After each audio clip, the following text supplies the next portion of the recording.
안녕하세요. 언어와 매체 두 번째 강의 시간입니다. 첫 수업은 어땠나요? 여러분의 의견을 카페에 올려주면 선생님이 보고 수업에 참고할게요. 자, 이제 54쪽을 보겠습니다. 교과서 54쪽을 표를 보면서 55쪽 본문의 내용을 같이 보도록 하겠습니다. 오늘은 직접 입을 벌려 발음하며 자신의 발음 기관인 혀와 입술, 입천장 등을 관찰하면서 수업에 참여하세요. 그럼 더 쉽게 이해가 될 겁니다. 55쪽 본문 첫 줄 개념들의 동그라미를 칠게요.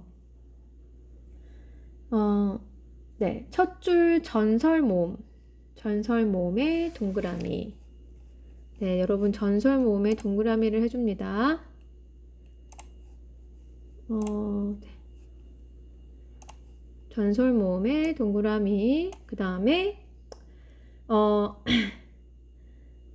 첫 줄 끝부분 후설모음 보이죠? 후설모음에도 동그라미를 해줍니다. 자, 그 다음에 저모음의 고모음, 저모음, 종모음에도 동그라미를 합니다. 그 다음에 평순모음, 원순모음에도 각각 동그라미를 모두 쳐주세요. 자, 첫 번째 줄에 혀의 최고점이라는 말이 보이죠? 혀의 최고점. 자, 이해를 돕기 위해 선생님이 파일을 앞 강좌에 첨부를 하였거든요. 그럼 같이 살펴보면 되겠습니다. 네, 잠시만요.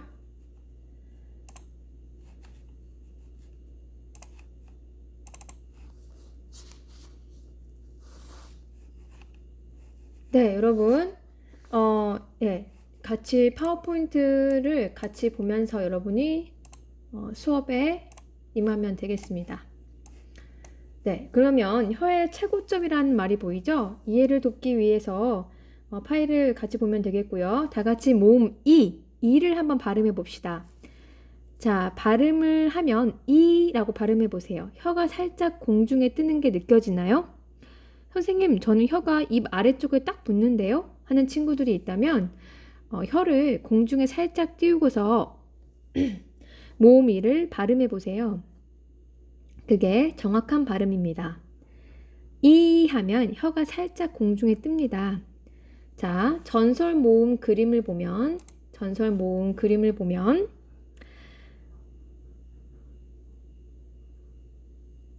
혀가 약간 세워져 있죠. 네, 측면에서 발음할 때 측면에서 바라봤을 때의 그림입니다.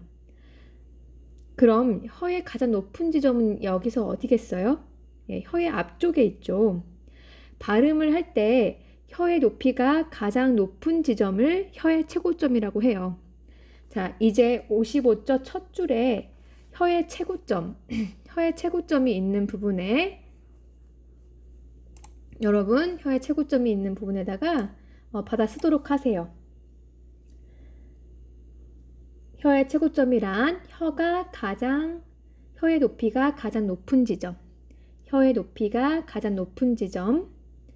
이를 혀의 최고점이라고 합니다. 자, 이제 모음 아를 발음해 볼게요. 발음할 때 혀가 올라가나요? 내려가나요? 내려가죠? 혹시 공중에 혀가 뜬다거나 혀가 올라간다면 혀를 아래로 내려서 발음해 주세요. 자, 그림을 보면 후설모음이 혀가 뒷부분이 볼록하죠. 네, 후설모음 뒷부분이 이렇게 볼록합니다. 발음할 때 혀의 최고점이 뒤쪽에 있을 경우, 자, 혀에서 가장 높은 지점이 지금 뒤쪽에 있죠. 혀의 최고점이 뒤쪽에 있을 경우 이를 후설모음이라고 합니다. 혀의 최고점이 앞에 있을 때는 전설모음, 혀의 최고점이 뒤쪽에 있을 때는 후설모음이라고 해요. 자, 이제까지 전설모음, 후설모음을 알아보았습니다. 다음으로 고모음, 저모음, 중모음을 볼게요. 자, 여러분 다시 한번 이를 발음해 보세요. 이 제대로 발음한다면 입천장과 혀가 꽤 가깝게 닿으면서 발음될 거예요. 네. 자, 반면에 아를 발음해 보세요. 자, 아까 이는 발음할 때 혀와 입천장에 꽤 가까웠어요. 그런데 아 해보세요. 아를 해보면 여러분 치과 가서 아 하면 입을 크게 벌리죠. 제대로 발음한다면 입천장과 혀 사이가 꽤 멀어져 있죠. 혀가 입천장 사이가 가깝게 발음되면 고모음이고요. 혀와 입천장 사이가 멀면 저모음이에요. 자, 그러면 한 중간 크기로 입을 벌리거나 중간 정도의 혀와 입천장의 위치가 닿으면 중모음이 되는 것이죠. 그래서 고모음은 입을 조금 벌리고 중모음은 입을 많이 벌리고 발음을 합니다.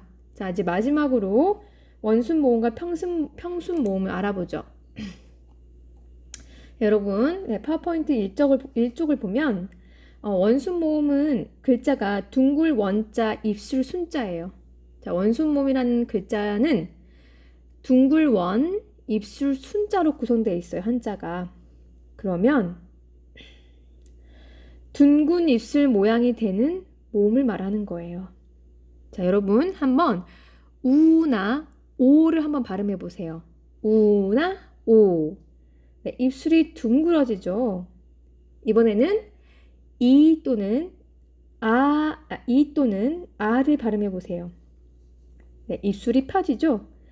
자, 평순 모음이라는 것은 평평할 평자, 입술 순자이기 때문이에요.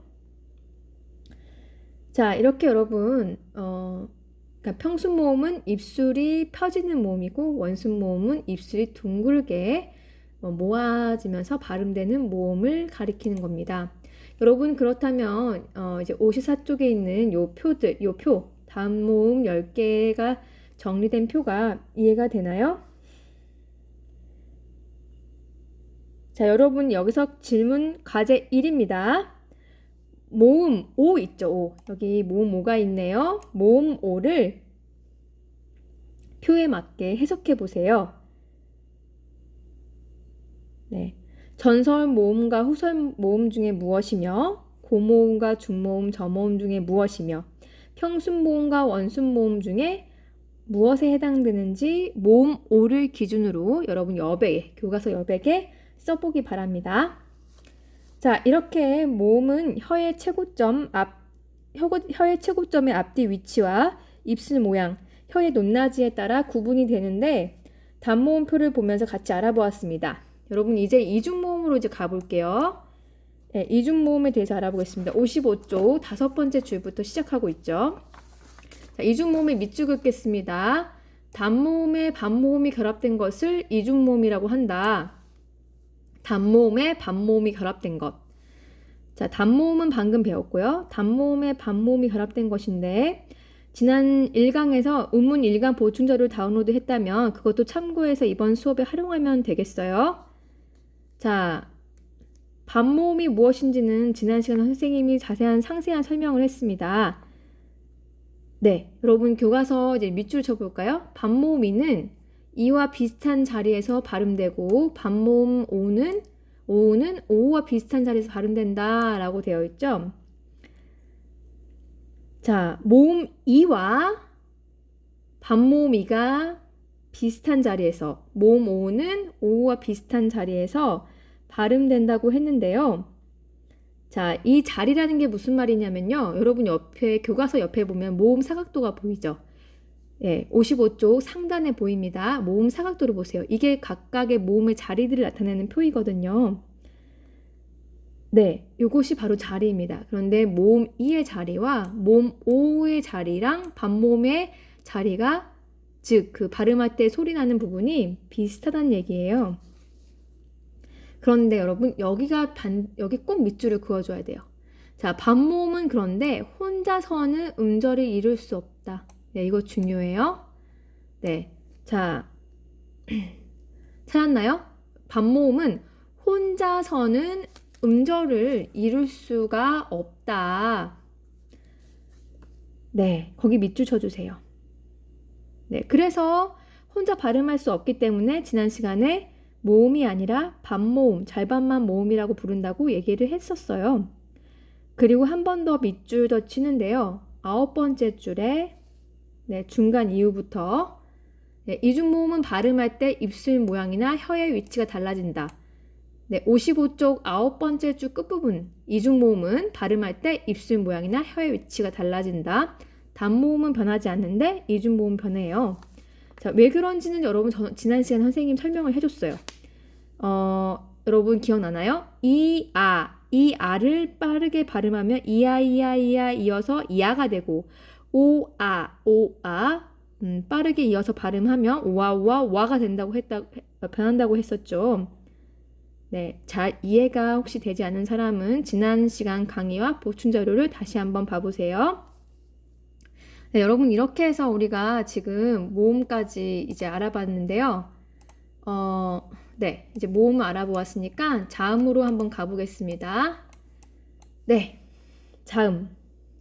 자음이란 부분에 한번 여러분 동그라미를 해볼게요. 동그라미 쳐봅시다. 네, 자음은 여러분 선생님이 그 파워포인트 이쪽을 보면 네, 자음이란 자자, 아들 자자의 소리 음자를 갖고 있네요. 자음은 모음과 달리 모음은 뭐였죠? 어미 소리였어요. 자음은 홀로서 소리 낼 수 있었어요. 그런데 자음은 기대어서 난다고 합니다. 즉 모음에 기대야만 해요. 자, 모음과 함께 해야만 자음은 소리가 납니다. 그래서 자음을 아들 소리, 자식 소리라고 하는 거예요. 자, 자음은 발음 기관에 의해 구강 통로가 좁아지거나 완전히 막히는 등의 장애를 받으면 나는 소리라고 되어 있죠. 자, 이것의 의미를 이제부터 같이 알아볼 거예요. 여러분 55쪽 11번째 줄부터 같이 보도록 하겠습니다. 먼저 밑줄 치겠습니다. 국어에는 19개의 자음이 있다.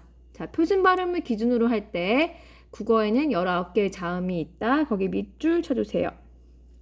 자, 그러면 국어에 자음이 총 몇 개가 있다고요? 19개요. 여러분 이거 외우세요.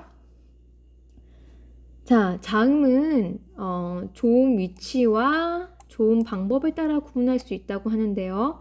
여기서 조음이라는 것이 무엇일까요? 여러분 조음이 무엇인지 보려면 조음이 무엇인지 보려면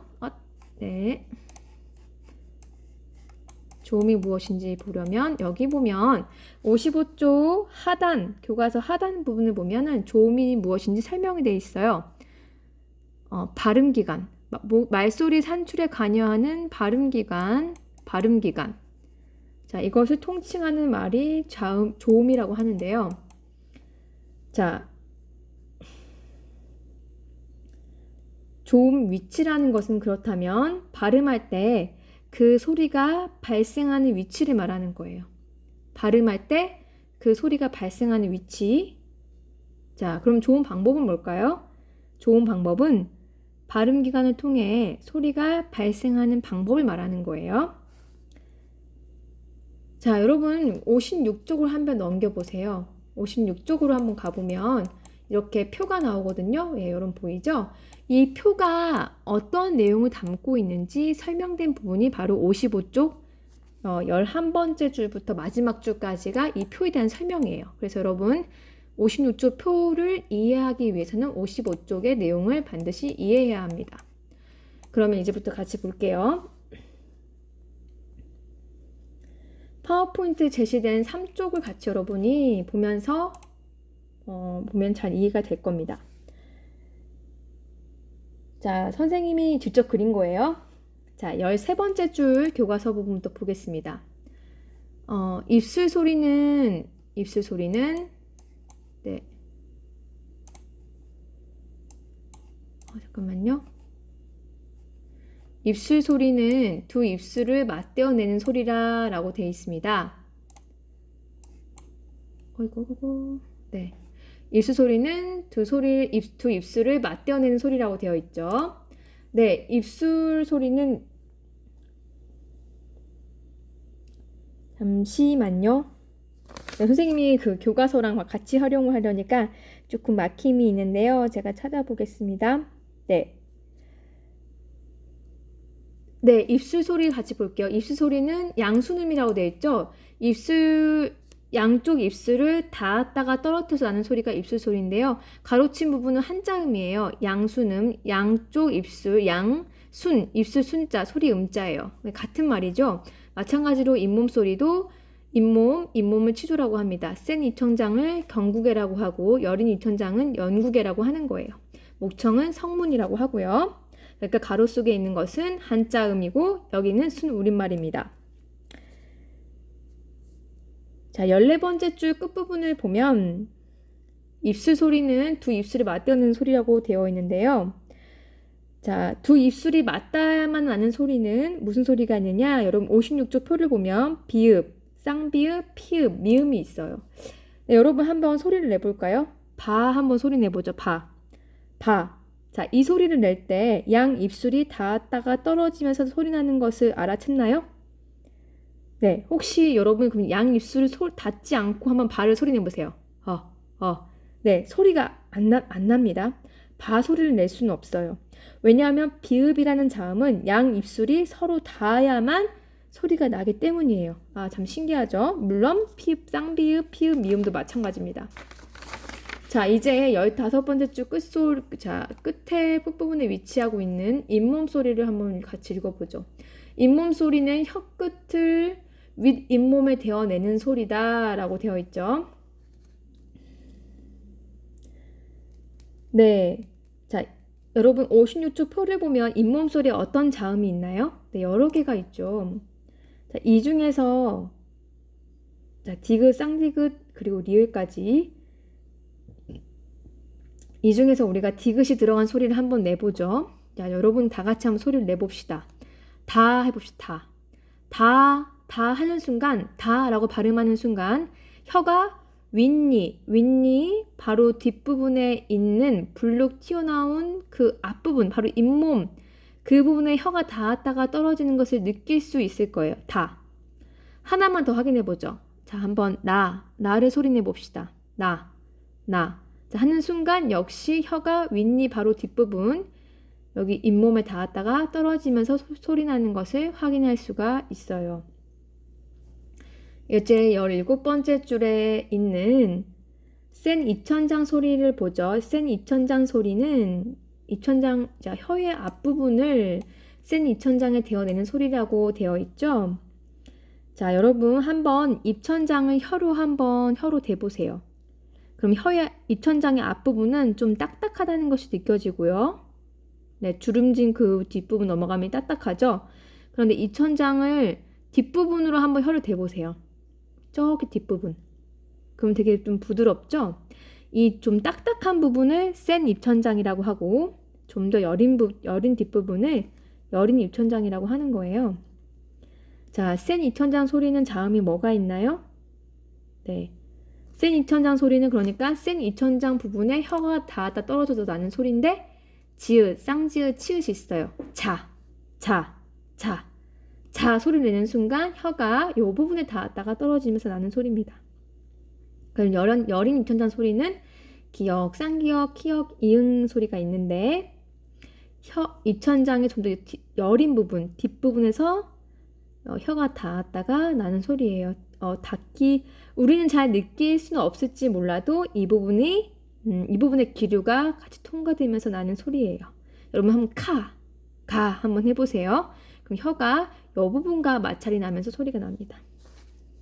자, 여러분 마지막으로 목청 소리는요. 목청 소리는 목청 사이에서 나는 소리인데 바로 히읗 소리가 여기에 해당되죠. 호 하면은 목청에서 발생을 합니다. 자, 이제까지 여러분 조음 위치에 대해서 알아보았습니다. 우리 바로 이어서 조음 방법으로 넘어가 볼게요. 조음 방법은 파열음, 파찰음, 마찰음, 비음이 있는데요. 자, 여러분 조음 방법이라는 것은 무엇을 말하느냐? 여러분 우리가 다 호흡을 하죠. 우리 지금 숨 쉬고 있어요. 자, 숨을 들이마시면 공기가 코와 입을 통과해서 기도를 거쳐서 폐로 들어갑니다. 그리고 다시 폐에서 온몸을 순환하고 다시 공기를 밖으로 내뱉게 되는데 그때 이산화탄소가 배출되는 것이죠. 이때 배출되기까지 이 공기가 우리 몸속에 있는 각각의 어떤 발음 기관과 부딪히거나 맞닿으면서 바로 무엇이 생긴다? 소리가 만들어지는 거예요. 굉장히 신기하죠? 그런데 이 부딪히는 부위가 어디냐에 따라서 조음 위치가 결정되는 거예요. 즉, 아까 양 입술에서 공기가 닿으면은 입술 소리, 그리고 공기가 센 입천장 소리와 맞닿으면 센 입천장 소리, 이렇게 되는 거예요. 그럼 좋은 방법은 무엇이냐? 어떻게 소리를 내느냐는 거예요. 자, 좋은 방법에 여러분 밑줄을 치고, 좋은 방법에 밑줄을 치고, 네, 그 부분에다가 좋은 방법이란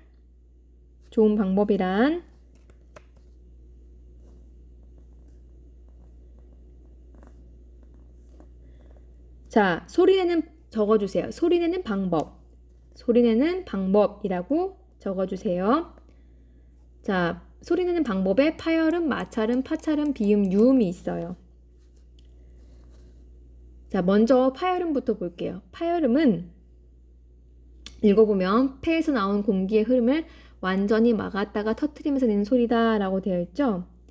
자, 이 말이 무슨 말이냐면 여러분 폐를 통과해서 다시 공기가 우리 몸속에서 밖으로 나오게 되는데, 이때 이 공기 흐름을 어느 한 곳에서 완전히 막았다가 탁 터뜨리면서 내는 소리, 그 소리가 파열음이에요.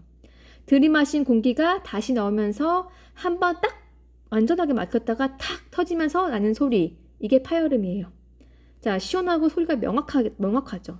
56조 표를 보면 56조 표로 한번 가볼까요? 56조 표를 보면, 네. 56조 표를 보면, 네, 여기 비읍 계열, 디귿 계열, 기역 계열이 바로 파열음에 속한다는 것을 알 수가 있어요. 자, 다음은 마찰음이에요. 자, 마찰음은 공기가 지나가는 통로를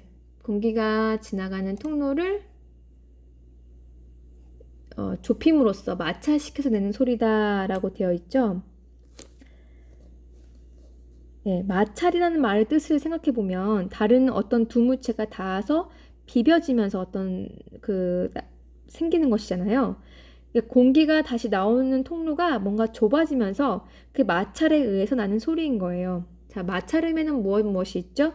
네, 시옷 계열과 히읗 소리가 여기에 속해요. 자, 다음은 파찰음인데요.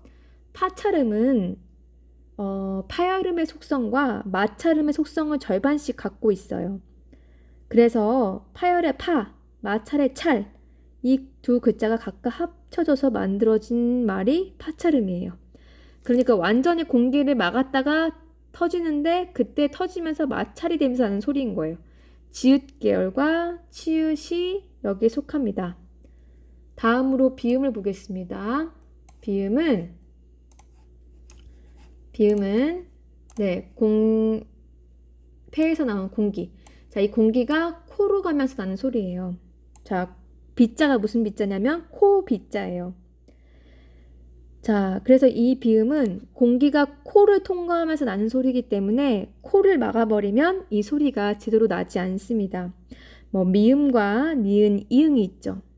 네, 선생님 이름 이니셜 앞글자랑 똑같아요. 미음, 니은, 이응.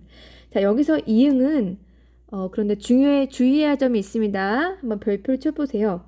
받침으로 쓰이는 이응에만 해당합니다. 여러분 자음 체계표에 있는 이응은 받침에 쓰이는 이응에만 해당돼요. 왜냐하면 초성에 쓰이는 이응은 소리가 없는 이응이에요. 네, 여러분 이것은 다음에 더 설명할 기회가 있으면 설명할게요. 자, 마지막으로 여러분 유음입니다. 유음은 흐를 유자 한문을 쓰고 있어요. 공기가 이렇게 자연스럽게 부드럽게 흘러나와서 나는 소리인데 혀 중앙이나 양 옆으로 공기를 흘려보내면서 나는 소리예요. 우리말에서는 딱 리을 뿐입니다. 한번 소리 내볼게요. 라라라라라.